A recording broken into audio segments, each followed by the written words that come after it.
We are now just 37 days away from this year's World Track and Field Championships. It felt like just yesterday we still had 3 or 4 months left until the Tokyo Games took place.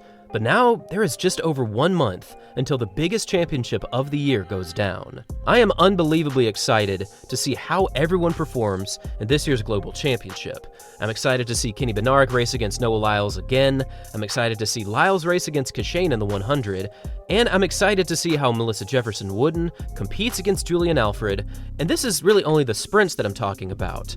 But when it comes to the longer distances, there is one athlete that I am absolutely thrilled to watch return to the track, and that athlete is Jakob Ingebrigtsen. Since 2021, Jakob has brought home medals in at least one event every single year.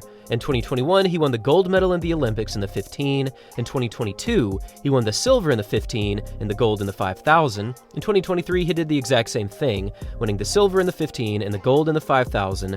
And last year in the Olympic Games in Paris, he won the 5,000, but unfortunately fell just short of the podium in the 1,500. Jakob's amazing consistency when it comes to global championships makes him one of the best runners in distance history. And while many are eagerly awaiting his return in 2025, we just recently got a rather unfortunate update regarding Jakob's running.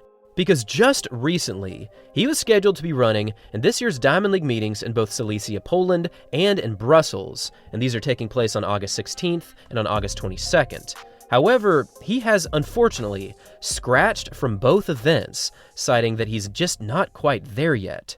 Now, I'll make sure to leave a link down below to the article referencing this recent announcement, and just so everyone knows, it is in Norwegian. However, you can easily translate this article to English if you need. According to his agent, he just hasn't quite gotten those speeds down, and his Achilles is still just not there. And if you know anything about Achilles injuries, you know that rushing it is a very bad idea. You could easily put too much stress on your Achilles, and if you do, you're going to suffer the consequences. So playing this slow is definitely the right move, and hopefully Ingebrigtsen can be in good enough shape to compete well in this year's World Champs.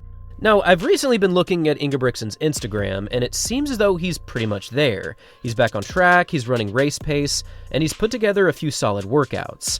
But that is just not the reality according to this article. If Jakob can put together good training cycles moving into this year's World Championships, then perhaps, maybe, he can get on the podium once again, which would certainly be amazing because that much consistency in the 1,500 and the 5,000 would certainly be a memorable piece of his running history. But given the talent that is rapidly growing in both the 1,500 and the 5,000, does Ingebrigtsen have a shot at making the podium even if he is dropping out of races within 3 weeks of this year's World Championships?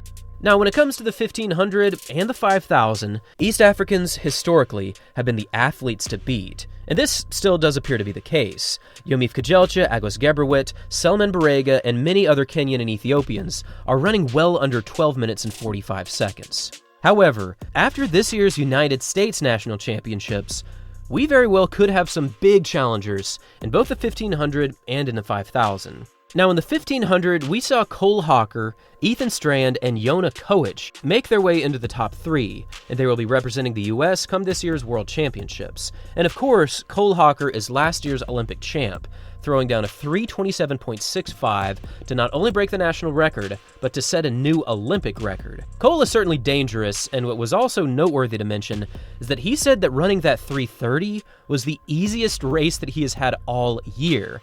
Not to mention that he bounced back in the 5,000 to take down a stacked field. So I think Cole Hawker is certainly going to apply pressure to the podium in both the 1,500 and in the 5,000. But do not sleep on Ethan Strand or Yona Koech. Now, based on the fact that he is still not raced in the outdoor season, I think that Jakob making his way onto the podium in the 1,500 is going to be very challenging. I think he's got a shot. I think he always has an outside chance at doing something great.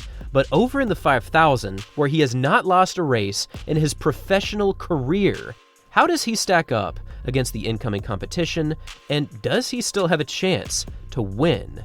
Short answer, yeah, of course he does. Jakob has just been too fast, and he's been so consistent in the 5,000. He could not race a 5K all year, and then somehow he comes back and wins the biggest race of the year. Again, I really do think that Jakob is going to have his hands full with Kenyan athletes, Ethiopian athletes, Ugandan athletes potentially, but again, the rising talent over in the US is going to apply even more pressure, and in the 5,000 we have Cole Hawker, Grant Fisher, and Nico Young set to challenge the world's best over the 5,000 meters. Now, Cole Hawker hasn't historically been a world-renowned 5,000 meter runner, but in this year's US Nationals, he did close his final 100 in 12.63, which made him the only athlete in the US to go under 13 seconds over the final 100, and he went well under 13, despite being on the inside lane. I think that if Cole does put together the race that he is capable of, and if the pace is good, his kicking abilities could take him to the podium. But there's just something mythical about the way that Jakob runs the 5,000. He is just always in the right position, he just knows how to close, and it's very reminiscent of what Hicham El Guerrouj used to do. He was such a powerful 1,500 runner, but he could take that speed and strength to the 5,000. Again, I do not know exactly what shape that Jakob is in. There have clearly been updates that he is getting into good fitness, but based on these two withdrawals, this does not look good for him. I think it's going to be a difficult world champs for Jakob Ingebrigtsen, but then again, I would love to be wrong, and I would love to see him compete at the best of his abilities. And now I'd love to hear from all of you about this Jakob Ingebrigtsen update. What do you think these two Diamond League meetings that he is going to miss really means? Do you think he's going to compete well in the 1,500 and the 5,000 come Tokyo? And what times do you think he will hit this season? Thanks for watching, everyone, and as always, until next time.